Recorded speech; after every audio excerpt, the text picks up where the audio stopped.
El día que todo cambió, el día de nuestra boda, Daniel me abofeteó frente a toda mi familia, acusándome de no haber cedido mi asiento a su madre. Exigió que me disculpara o me fuera sin dudarlo. Y así lo hice.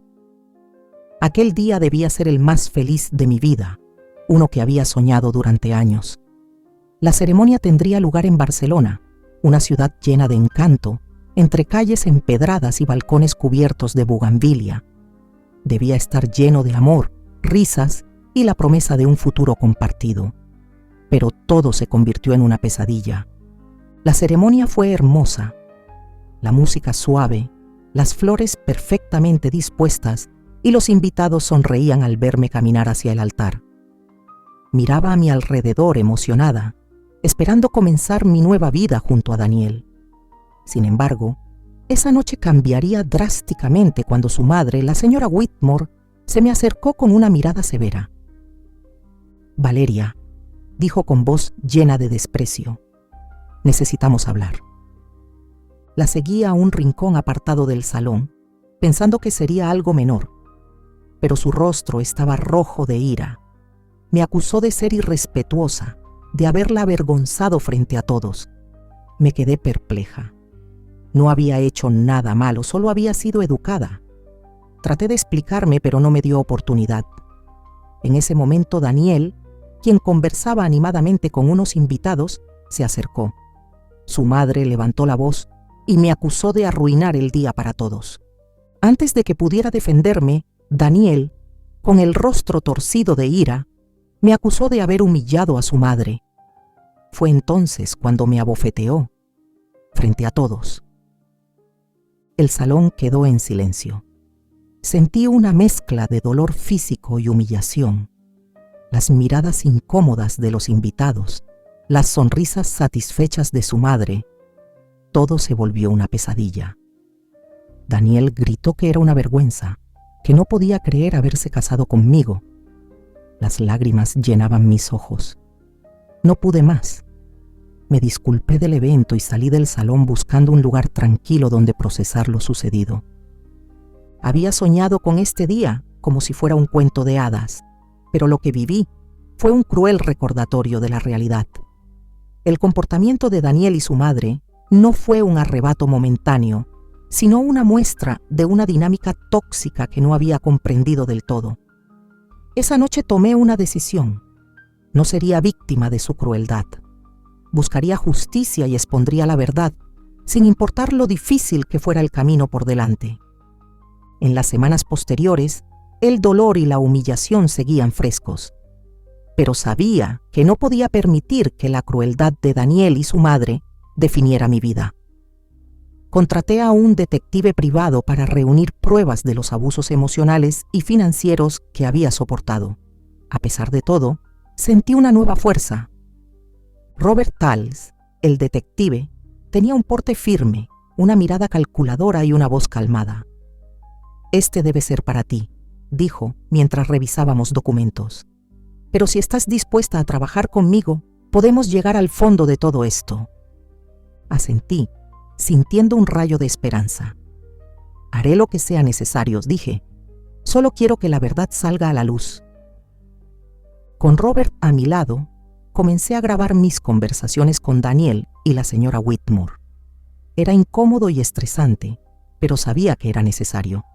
Escondí una pequeña grabadora en mi bolso, asegurándome de captar cada palabra.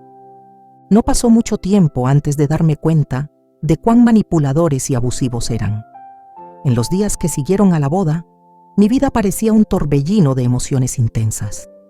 Seguía atrapada en esa noche, en la humillación, en la bofetada que resonaba en mi mente una y otra vez. Daniel intentó contactarme varias veces, con cada llamada y mensaje más desesperados que los anteriores. Pero no tenía intención de hablar con él. Mi corazón estaba destrozado, pero mi determinación crecía día a día. Contratar a Robert fue el primer paso para recuperar el control de mi vida. Sabía que no bastaba con alejarme. Era necesario exponer quiénes eran realmente Daniel y su madre. Durante nuestras reuniones semanales, Robert demostraba ser extremadamente profesional. Has descubierto algo importante, me dijo una tarde mientras organizaba documentos. Las grabaciones muestran claramente cómo manipulan tu percepción. ¿Crees que será suficiente?, pregunté con un nudo en la garganta. Es una base sólida, pero necesitamos algo más concreto. Estoy investigando las finanzas de Daniel. Puede que haya algo ahí que desconozcas. Sentí un escalofrío. Había momentos en los que Daniel se mostraba misteriosamente reservado respecto al dinero. Siempre insistía en que él se encargaría de todo, que yo no debía preocuparme. Ahora, mirando hacia atrás, parecía que me mantenía al margen de algo mucho más grande. ¿Crees que me estaba ocultando algo?, pregunté con la voz temblorosa. Es posible, respondió Robert pensativo. Estoy rastreando algunas transferencias sospechosas y grandes sumas de dinero que han sido enviadas a cuentas que no tienen sentido. Y hay una conexión directa con la señora Whitmore. Me quedé helada. ¿Mi nombre está involucrado? Sí. No puedo dar detalles todavía, pero parece que están usando tu identidad para realizar ciertas transacciones financieras. Voy a necesitar más tiempo para armar el rompecabezas, pero ya puedo decirte que no es nada bueno. Sentí que el suelo desaparecía bajo mis pies. Sabía que algo estaba mal, pero esto lo confirmaba. Daniel y su madre estaban tramando algo mucho más grande de lo que jamás había imaginado, y me estaban usando en el proceso. Esa misma noche, después de otra llamada fallida de Daniel, decidí tomar cartas en el asunto. Aún tenía la llave de la casa donde habíamos vivido juntos, y en una madrugada lluviosa, regresé para recoger algunas de mis pertenencias, y tal vez más pistas. Al entrar en lo que solía ser nuestro hogar, un símbolo de nuestros sueños compartidos, todo se sintió extraño, casi opresivo. La oscuridad en las habitaciones vacías me envolvía, pero me obligué a seguir adelante. Me dirigí directamente al despacho de Daniel. Para mi sorpresa, el cajón que siempre estaba cerrado con llave, ahora se abrió fácilmente. Dentro encontré una pila de papeles. Comencé a revisarlos rápidamente y lo que vi me dejó sin aliento. Había registros financieros, cuentas bancarias de las que nunca había oído hablar. Y peor aún, documentos a mi nombre. Transacciones realizadas a mi nombre sin que yo tuviera la menor idea. Entre los papeles, una carta de la señora Whitmore dirigida a Daniel decía: Valeria nunca será digna de ti. Lo estamos haciendo por tu bien. Ella nunca se dará cuenta de lo que está pasando. Todo mi cuerpo temblaba. Habían estado planeando esto desde el principio. No solo era una cuestión de control emocional, también era una manipulación financiera premeditada. Con manos temblorosas tomé fotos de todos los documentos con mi celular y salí de la casa antes de que alguien pudiera verme. Sabía que eso era la prueba que Robert necesitaba, pero también que esto era solo el comienzo. La verdadera batalla estaba por venir y yo tendría que enfrentarla con todas mis fuerzas. La lluvia caía suavemente sobre Barcelona esa noche, cuando salimos del edificio donde habíamos confrontado a Daniel y la señora Whitmore. Me abracé a mí misma mientras caminábamos hacia el coche de Robert. El aire fresco apenas lograba calmar mi pulso acelerado. Habíamos conseguido lo que queríamos, o al menos eso parecía. ¿Crees que cumplirán?, pregunté mirando hacia atrás, como si temiera que fueran a salir corriendo detrás de nosotros. Robert guardó silencio por un momento antes de responder. Lo harán. No tienen otra opción. Si rompen el trato, todo se viene abajo para ellos, y lo saben. Subimos al coche y nos alejamos sin decir palabra. El silencio era pesado, pero no incómodo. Era el tipo de silencio que precede al alivio, o tal vez al miedo de que algo aún pueda salir mal. Los días siguientes fueron una mezcla de ansiedad y expectación. Aunque habíamos cerrado un acuerdo, nada estaba garantizado hasta que el dinero estuviera en nuestras manos y las firmas registradas legalmente. Por fortuna, Robert tenía contactos poderosos, incluyendo a un abogado especializado en casos de fraude financiero. Entre todos, diseñamos un plan blindado. Si Daniel o su madre intentaban escapar o retractarse, expondríamos toda la información ante la prensa y las autoridades.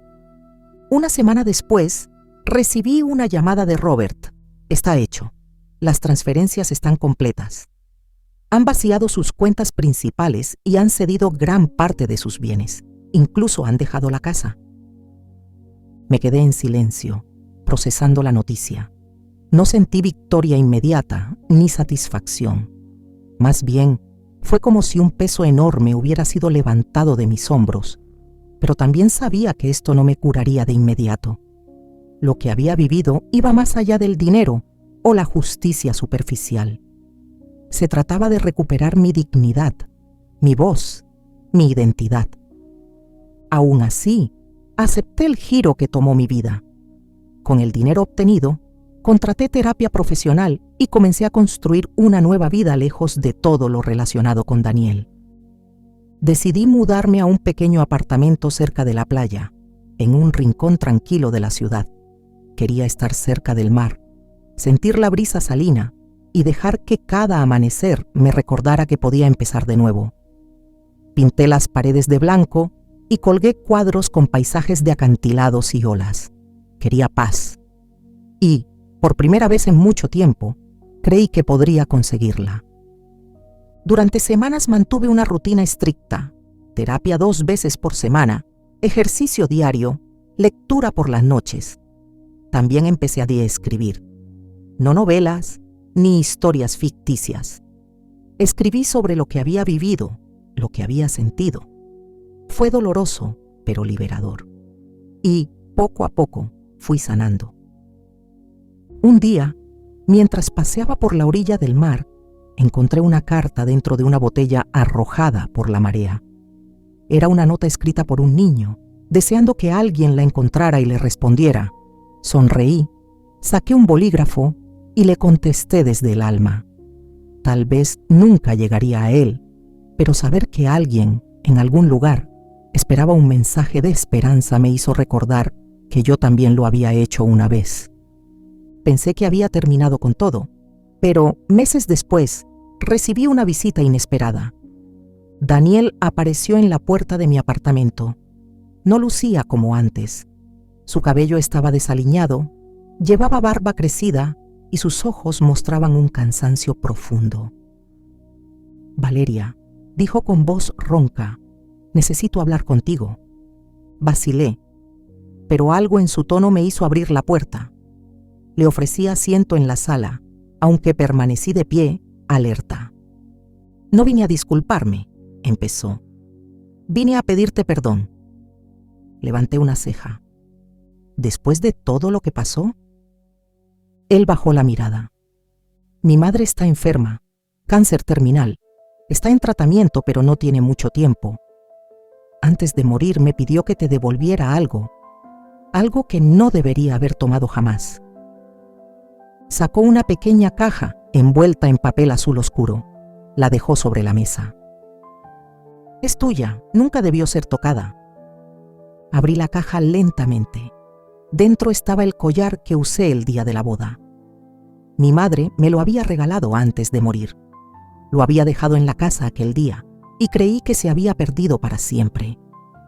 Miré a Daniel. Esta vez no vi al hombre que me había humillado frente a todos. Vi a alguien roto, arrepentido, derrotado. No sabía si podía perdonarlo, pero entendí que ya no representaba una amenaza. Gracias, dije simplemente. Se levantó y se dirigió a la puerta. Justo antes de salir, se detuvo. Ella nunca fue buena conmigo. Solo ahora entiendo por qué actué como lo hice. Pero eso no excusa nada. Espero que puedas encontrar la paz, Valeria. Te lo mereces más que nadie. Salió sin volver a mirarme. Meses más tarde recibí una carta de Robert. Me informaba que, tras una investigación discreta, las autoridades habían descubierto conexiones internacionales entre la familia Whitmore y organizaciones financieras ilegales. Algunos de sus activos restantes fueron congelados. Daniel y su madre habían sido investigados oficialmente, aunque gracias al pacto que hicimos, no se llegó a un juicio público. Yo, por otro lado, decidí usar parte del dinero para fundar una organización dedicada a apoyar a mujeres víctimas de manipulación emocional y abuso financiero. Llamé al proyecto Luz en la Sombra.